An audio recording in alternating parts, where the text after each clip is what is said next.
গাধাকে সৃষ্টি করার পর তাকে বলা হলো সকাল থেকে সন্ধ্যা পর্যন্ত তাকে ক্লান্তিহীন পরিশ্রম করতে হবে,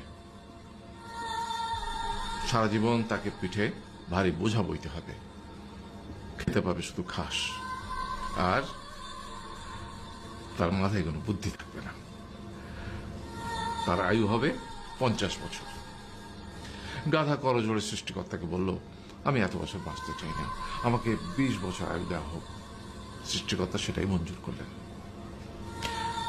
কুকুরকে যখন সৃষ্টি করা হলো তখন তাকে বলা হলো যে সে হবে মানুষের সবচেয়ে বড় বন্ধু, কিন্তু সে খাবে মানুষের উচ্ছিষ্ট, এবং তার আয়ু হবে 30 বছর।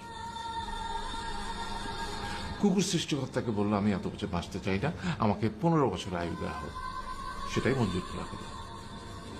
এরপর বানরকে বলা হলো, তুমি শুধু